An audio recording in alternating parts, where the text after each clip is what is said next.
हे दोस्तों नमस्कार, मैं सुधीर स्वागत करता हूं आपका आपके अपने इस YouTube channel exam Guru tips and tricks में। घटना चक्र 2018 की करंट अफेयर्स की बुक, ये वाली बुक है। देखिए, इसमें 1 सितंबर 2017 से लेकर 23 सितंबर 2018 तक जो सामग्री है उसको समाहित किया गया है और ये वाली बुक को हम पूरा वीडियो के माध्यम से कवर कर रहे हैं।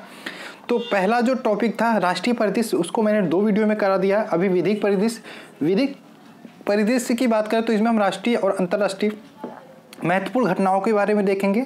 जैसे कुछ घटनाएं मैं आपको बता देता हूँ जो इस वीडियो में हम देखने वाले हैं और 2 पार्टों में होगी वीडियो। जैसे 3 तलाक का मामला आया था, उसको हम देखेंगे। गाय को राष्ट्रीय माता घोषित करने का प्रावधान आया, प्रस्ताव आया, किस राज्य में आया ये भी देखेंगे। और आपका IPC 377 LGBT कम्युनिटी का आपने सुना ही होगा, इसके बारे में देखेंगे।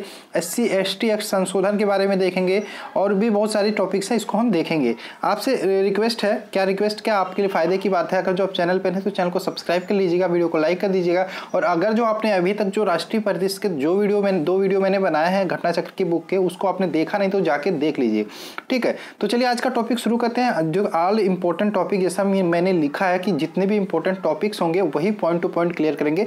वैसे इस बुक में बहुत सारी चीज़ें दी गई हैं, लेकिन हम इंपॉर्टेंट यानी कि पॉइंट टू पॉइंट ही सिर्फ करेंगे, ठीक है। तो ये वाली बुक है जिसको हम कवर कर रहे हैं, आपके सामने है ये बुक। और देखिए, ये वाली टॉपिक हमने जो राष्ट्रीय परिदृश्य का इतना टॉपिक हम कवर कर चुके हैं और विधिक परिदृश्य का टॉपिक चल रहा है, यानी कि सेकंड कर सकते हैं। इसको भी हम 2 पार्ट में करेंगे। उसके बाद अंतर्राष्ट्रीय परिदृश्य, आर्थिक परिदृश्य, प्रकार से आपका वैज्ञानिक, उत्तर प्रदेश विशेष, संक्षिप्त और खेल चलेगा, ठीक है। तो चलिए आज का सेशन शुरू करते हैं। तो विधिक परिदृश्य की बात करें तो इसमें जो पहला टॉपिक आज का जो हमारा है 3 तलाक। तत्काल 3 तलाक पर अध्यादेश लाया गया, किसके द्वारा? गवर्नमेंट के द्वारा। तो इसमें हम देखेंगे 19 सितंबर 2018 को केंद्रीय मंत्रिमंडल ने तत्काल 3 तलाक को दंडनीय अपराध घोषित करने वाले एक अध्यादेश की स्वीकृति प्रदान की। देखिए, इसमें राष्ट्रपति ने रात्रि में हस्ताक्षर किया तथा ये रात्रि में ये बिल या फिर अध्यादेश आया। तो 19 सितंबर 2018 को केंद्रीय मंत्रिमंडल ने तत्काल 3 तलाक को दंडनीय अपराध घोषित। क्या होता था, मुस्लिम जो कास्ट होती थी उसमें अगर जो पति 3 बार तलाक बोल दे तो तलाक हो जाता था। लेकिन हिंदू में ऐसा नहीं है। तो इसको रोकने के लिए कि कई फालतू चीज़ें होती थी, मतलब लोग वैसे ही तलाक बोल देते हैं, गुस्से में आके कुछ लोग बोल देते थे। तो ये सारी चीज़ों को रोकने के लिए एक बिल लाया गया, 3 तलाक पर अध्यादेश लाया गया, ठीक है। इसकी बात करें, अध्यादेश के तहत 3 तलाक का अपराध केवल तभी संज्ञान में लिया जाएगा जब महिला स्वयं उस पर शिकायत दर्ज करे। वैसे नहीं, अगर जो महिला चाहे शिकायत दर्ज करेगी तभी उसे संज्ञान में लिया जाएगा।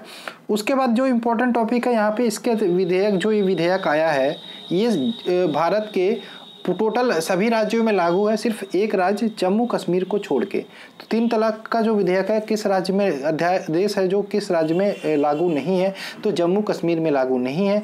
जम्मू कश्मीर को छोड़ के पूरे भारत में 3 तलाक का जो विधेयक आया है वो मंजूर कर लिया गया है, वो लागू है। उसके बाद आपके दिमाग में 3 तलाक मान लीजिए हो गया तो सज़ा कितनी होती है, तो ये भी जानना जरूरी है।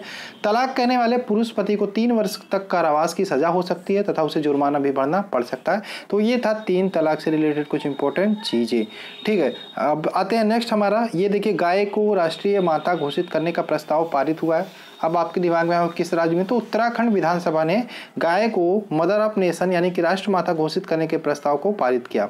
किसने? 19 सितंबर 2018 को उत्तराखंड विधानसभा ने गाय को राष्ट्रीय माता घोषित करने का प्रस्ताव को पारित किया। तो ये कुछ इंपॉर्टेंट हो सकता है। उसके बाद बात करें, ये सारी चीज़ें उतनी इंपॉर्टेंट नहीं है एग्जाम से, और आपको सिर्फ UPP और वीडियो की तैयारी करनी है। उसके बाद एक और इंपॉर्टेंट टॉपिक यहाँ पे नीचे देख लेते हैं। 20 अप्रैल 2018 को सर्वोच्च न्यायालय के मुख्य न्यायाधीश दीपक मिश्रा, आपने सुना होगा, अभी करंट में नहीं है, को हटाने के लिए संविधान के अनुच्छेद 124(4) के तहत 64 सदस्यों द्वारा हस्ताक्षरित प्रस्ताव नोटिस राज्यसभा में पेश की गई। आपने सुना होगा, कांग्रेस पार्टी ने जो उच्च न्यायमूर्ति हमारे न्यायाधीश है उनको हटाने के लिए एक विधेयक पेश किया था, जो राज्यसभा में पेश किया गया था। उसके बाद देखिए क्या इसमें बहुत सारी नोटंकियां हुई थी। देखिए, इसमें कांग्रेस पार्टी के नेतृत्व में कुछ अन्य विपक्षी पार्टियों द्वारा लाया गया था इस जो प्रस्ताव आई थी। और यह भारतीय न्यायपालिका के इतिहास में पहली बार हुआ कि सर्वोच्च न्यायालय के मुख्य न्यायाधीश के खिलाफ ऐसा प्रस्ताव लाने का नोटिस दिया गया। इसे विपक्षी पार्टियों द्वारा मुख्य न्यायाधीश की कार्य प्रणाली जो होती है उस पर सवाल उठाया गया सीधे। तो ये ध्यान रखिएगा, किसको हटाने के लिए आपका सांसद प्रस्ताव पर नोटिस लाया गया। तो न्यायमूर्ति जो थे हमारे पूर्व अभिकरण में नहीं है, दीपक मिश्रा को हटाने के लिए, ठीक है। तो इस पर ध्यान रखिएगा। आगे चलते हैं। अब देखिए ये जो प्रस्ताव लाया गया था दीपक मिश्रा को हटाने के लिए, वो मतलब लाया तो गया था, लेकिन उसे क्या कर दिया गया, उपराष्ट्रपति और राज्यसभा के सभापति वेंकैया नायडू ने 23 अप्रैल 2018 को सर्वोच्च न्यायालय के मुख्य न्यायाधीश दीपक मिश्रा को पद से हटाने के लिए जो प्रस्ताव लाया गया था उसको क्या कर दिया, खारिज कर दिया। ठीक है, अब आते हैं नेक्स्ट जो टॉपिक हमारा एग्जाम के लिए इंपॉर्टेंट है उसको देख लेते हैं। HIV एड्स निवारण एवं नियंत्रण अधिनियम 2017 प्रभावी। इसमें क्या होता है, कई बार होता है जैसे हम लोग छुआछूत पे बहुत मानते हैं कि हम लोग चिढ़ाने वाला बहुत सारी चीज़ें करते हैं कि हाँ किसी को ये चीज़ है तो हम उसको कह के उससे दूर भागेंगे, उससे पास नहीं जाएंगे, तो ये सारी चीज़ें, तो उसके लिए ये चीज़ें लाई गई। HIV एड्स निवारण एवं नियंत्रण अधिनियम 2017 प्रभावी हो गया। 10 सितंबर 2018 को ह्यूमन इम्यूनोडिफिशियंसी सिंड्रोम, देखिए HIV का फुल फॉर्म होता है, ध्यान रखिएगा, human immunodeficiency syndrome, sorry human immuno virus. ठीक है, HIV का हो गया ह्यूमन इम्यूनो वायरस। ठीक है, ह्यूमन इम्यूनोडिफिशियंसी वायरस HIV एवं एक्वायर्ड इम्यूनोडिफिशियंसी सिंड्रोम एड्स का फुल फॉर्म क्या हो गया, एक्वायर्ड इम्यूनोडिफिशियंसी सिंड्रोम निवारण एवं नियंत्रण अधिनियम 2017 प्रभावी हो गया। इसके बाद देखिए इसमें क्या है, उल्लेखनीय HIV एड्स निवारण एवं नियंत्रण विधेयक 2017 राज्यसभा द्वारा 21 मार्च 2017 को, लोकसभा द्वारा 11 अप्रैल 2017 को पारित किया गया। ठीक है, तो इसके बारे में जान लेते हैं। अधिनियम में HIV से संबंधित भेदभाव का समाधान, वैधानिक दायित्व को शामिल करके वर्तमान कार्यक्रम का सशक्तिकरण और शिकायतों की जांच तथा शिकायत निवारण के लिए औपचारिक तंत्र की स्थापना करने का प्रावधान किया गया है। ठीक है, आगे चलते हैं। इसमें देखिए अगर जो किसी व्यक्ति को मान लीजिए HIV है और उसके प्रति कोई घृणा फैलाता, देखिए अधिनियम के तहत संरक्षित व्यक्ति के प्रति घृणा फैलाने वाले को न्यूनतम 3 महीने और अधिकतम 2 वर्ष का कारावास और 1 लाख रुपए तक जुर्माना का प्रावधान है। ध्यान रखिएगा, आप किसी को ऐसा नहीं कर सकते हैं। किसी को अगर जो एड्स है तो आप दूसरों को उसके प्रति घृणा नहीं फैला सकते, उसके लिए मिनिमम 3 महीने, अधिकतम 2 साल और 1 लाख रुपए तक के जुर्माने का प्रावधान गवर्नमेंट ने कर दिया है। किसके तहत, HIV एड्स निवारण एवं नियंत्रण अधिनियम 2017 के तहत। अब आते हैं, एक और फैसला आया था आपका, IPC की धारा 377 को आंशिक रूप से जो लगी हुई थी, पहले लोग परेशान थे, असंवैधानिक घोषित कर दिया है। LGBT कम्युनिटी आपके दिमाग में आ रहा है, LGBT कम्युनिटी है क्या, तो इसका फुल फॉर्म जो है lesbian, gay, bisexual and transgender समुदाय के कुछ लोग होते हैं और उनका जो आपने थर्ड जेंडर सुना ही होगा, तो वो लोग होते हैं, वो लोग कोर्ट में केस दायर के हम लोग भी अपना शादी कर सकते हैं, हम लोग भी अपना अलग से समुदाय चला सकते हैं। ठीक है, पहले ये संवैधानिक था, मतलब असंवैधानिक था, आप कर नहीं सकते, लेकिन अभी से असंवैधानिक कर दिया गया है, मतलब आप। तो इसके बारे में देख लेते हैं। 6 सितंबर 2018 को सर्वोच्च न्यायालय की 5 सदस्यीय संवैधानिक पीठ ने तेज सिंह जौहर एवं अन्य बनाम भारत संघ के वाद विविध याचिकाओं पर सुनवाई करते हुए एकमत IPC की धारा 377 को आंशिक रूप से असंवैधानिक घोषित कर दिया है। इसमें देखिए क्या क्या चीज़ें हैं। इसमें देखिए धारा 377 के तहत बात करें, जानवरों के साथ अगर जो आप कोई यौन क्रिया बनाते हैं तो वो दंडनीय अपराध बनी रहेगी। ठीक है, अभी देखिए ये सारी चीज़ें पहले नहीं थी, पॉसिबल नहीं थी, लेकिन अभी देखिए इसमें 5 सदस्यीय टीम जब बैठी तो इसको फैसला लिया गया, इसे संवैधानिक कर दिया गया। तो इस 5 सदस्यीय टीम की बात करें, ये मुख्य न्यायाधीश इसमें दीपक मिश्रा ही थे और इसमें 5 सदस्यीय जो टीम थी, न्यायमूर्ति RF Nariman, AM Khanwilkar, DY Chandrachud और इंदु मल्होत्रा, ये 5 जजों की टीम में शामिल थी, इन्होंने ही ये फैसला लिया है। तो जैसा कि मैंने बताया, इसमें देख लीजिए संविधान के पीठ के अनुसार धारा 377 LGBT यानी कि lesbian, gay, bisexual and transgender समुदाय के लोगों को परेशान करने का एक साधन था, जिसके परिणामस्वरूप उनके साथ भेदभाव हुआ था। ठीक है, तो आपको भी पता होगा जो LGBT ऐसे लोग होते हैं, उनको लोग परेशान करते हैं, मजे उड़ाते हैं, तो ये सारी चीज़ें गलत हैं।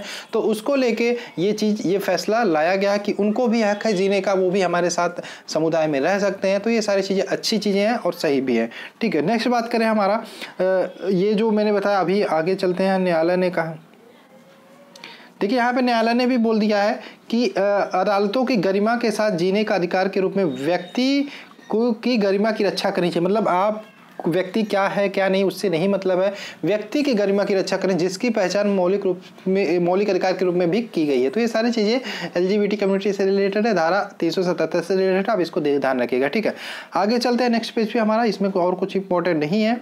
नेक्स्ट पेज की बात करें तो इसमें हम आएंगे SC/ST एक्ट आपने सुना होगा, बहुत सारे बवाल कांड हुए थे इस पे भी कि मतलब ये सुप्रीम कोर्ट ने कहा था कि जो SC/ST एक्ट है इसको हटा दिया था। तो फिर सरकार ने क्या किया, कानून लाया और फिर से SC एक्ट को लाया। तो SC/ST एक्ट होता क्या है, तो इसमें ये होता है अगर जो कोई SC/ST या पिछड़ा व्यक्ति अगर जो मान लीजिए थाने में गया, वो कंप्लेन दर्ज करता है, तो उसको बिना जांच पड़ताल के जिसके खिलाफ कंप्लेन उसकी गिरफ्तारी हो जाती थी या फिर कंप्लेन दर्ज किया जाता था। लेकिन उसमें सुप्रीम कोर्ट ने कहा ये गलत है, इसका लोग फायदा उठा रहे हैं और ये नहीं होना चाहिए, तो इसको रद्द कर दिया था। तो फिर से गवर्नमेंट ने, हमारी सरकार ने इसको ले आई कानून के माध्यम से। तो देखिए SC/ST एक्ट की बात करें, अत्याचार रोकथाम संशोधन अधिनियम 2018 लाया गया। तो देख लेते हैं 17 अगस्त 2018 को SC/ST अत्याचार रोकथाम संशोधन विधेयक 2018 को राष्ट्रपति ने स्वीकृति प्रदान कर दी। चलिए इसके बारे में और डिटेल में देख लेते हैं। बात करें 3 अगस्त 2018 को SC/ST एक्ट यानी कि अत्याचार रोकथाम संशोधन विधेयक 2018 लोकसभा में पेश किया गया था और लोकसभा ने इसे 6 अगस्त को और राज्यसभा ने 9 अगस्त को पारित भी कर दिया, जिससे ये कानून बन गया। इसके अनुसार किसी व्यक्ति के खिलाफ FIR के लिए प्रारंभिक जांच की आवश्यकता नहीं होती है और शायद मेरे हिसाब से अगर जो मैं मानूं तो ये गलत है, बिना जाँच के किसी की गिरफ्तारी नहीं करनी चाहिए।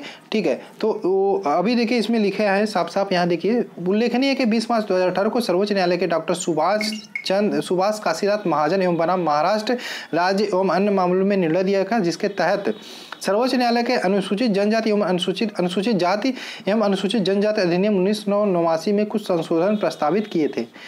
इसके अनुसार देखिए किसी व्यक्ति के खिलाफ इस अधिनियम के अंतर्गत मामला दर्ज होने पर 7 दिनों के भीतर पूरी होने वाली शुरुआती जांच की जाएगी, उसके बाद गिरफ्तारी की जाएगी। तो ये सही भी था, लेकिन गवर्नमेंट अब क्या करे, सब राजनीति में लगे हुए हैं। चलिए ठीक है, कोई नहीं, जो होगा देखा जाएगा। एक और कानून यहाँ पे देखिए अधिकार आया, सर्वोच्च न्यायालय ने 27 मार्च 2018 को दिए गए एक निर्णय आया था जिसका नाम था जीवन साथी चुनने का अधिकार को मौलिक अधिकार माना।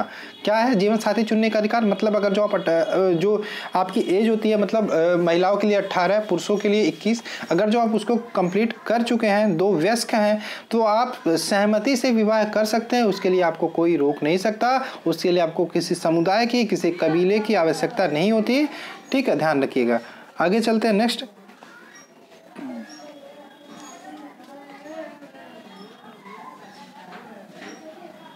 आपराधिक कानून संशोधन अधिनियम। तो इसकी बात करें आपराधिक कानून संशोधन अधिनियम 2018 की, तो 11 अगस्त 2018 को आपराधिक कानून संशोधन विधेयक 2018 को राष्ट्रपति के सामने स्वीकृति प्रदान की गई। इसे जो है 21 अप्रैल 2018 से प्रभावित किया जाएगा। अब देखिए इसमें क्या है, इसमें यह नियम आपराधिक कानून संशोधन अध्यादेश 2018 का स्थान लेगा। किसका लेगा? 2018 का स्थान लेगा। उसके बाद इसमें जो इम्पोर्टेंट है, इसमें देखिए एक सबसे इम्पोर्टेंट जो किया गया है, 12 वर्ष से कम की उम्र की लड़कियों के साथ अगर जो आप बलात्कार करते हैं तो उसके लिए मृत्युदंड का प्रावधान कर दिया गया है। और भारतीय दंड संहिता 376 में संशोधन द्वारा बालसंग के लिए न्यूनतम 7 वर्ष से बढ़ाकर 10 वर्ष कर दिया गया है। ठीक है, तो ये इंपॉर्टेंट चीज़ है, ये जो आपराधिक कानून संशोधन अधिनियम है यहाँ से। ठीक है, और इसमें पहले ये था, देखिए आर्टिकल 376 AB के तहत 12 वर्ष से कम आयु की महिला से बलात्कार करने वाले अपराधी को न्यूनतम 20 वर्ष का कठोर कारावास, किंतु जो आजीवन कारावास शेष प्राकृतिक जीवन तक हो सकेगा। मतलब जितना मैक्सिमम हो सकेगा उतना उसको दिया जाएगा और 20 वर्ष इसमें दिया भी गया है। ठीक है, और उसको मृत्युदंड से भी दंडित किया जाने का प्रावधान किया गया। तो ध्यान रखिएगा, और ये सारी चीज़ें गलत है, नहीं करनी। ठीक है, अभी देखिए नेक्स्ट बात का, उत्तराखंड उच्च न्यायालय गायों का अभिभावक। मतलब 10 अगस्त 2018 को उत्तराखंड उच्च न्यायालय ने राज्य में गायों को सुरक्षा को सुनिश्चित करने के लिए स्वयं को इसका वैधानिक अभिभावक नियुक्त किया। मतलब अगर जो गाय को आप कुछ भी करते हैं तो उत्तराखंड उच्च न्यायालय सीधे इस पे एक्शन लेगा। ठीक है, मतलब उसके अभिभावक बन गए हैं, तो इस प्रकार से कह सकते हैं। तो उत्तराखंड उच्च न्यायालय गाय का अभिभावक, इस प्रकार से कोई क्वेश्चन आएगा तो ध्यान रखिए उत्तराखंड से रिलेटेड है। गाय का अभिभावक या गाय को राष्ट्रीय माता घोषित करने का प्रावधान, तो ये सारे उत्तराखंड से रिलेटेड है। इस संबंध में उच्च न्यायालय ने राज्य सरकार के लिए 31 दिशा निर्देश भी जारी किए हैं। तो आशा आपको ये वीडियो अच्छा लगा होगा। तो पार्ट 1 में इतना ही हम करते हैं, नेक्स्ट पार्ट होगा तो उसी में हम पूरा ये टॉपिक ये वाला कंप्लीट कर देंगे जो हमारा विधिक परिदृश्य है, राष्ट्रीय और अंतर्राष्ट्रीय वाले। उसके बाद हमारा जो नेक्स्ट टॉपिक चलेगा अंतर्राष्ट्रीय परिदृश्य। ठीक है, तो आशा आपको ये वीडियो पसंद आएगा, तो प्लीज़ वीडियो को लाइक करना मत भूलिएगा। देखते रहिए exam grow tips and tricks. Thanks for watching, मिलते हैं नेक्स्ट वीडियो में। जय हिंद दोस्तों, जय भारत।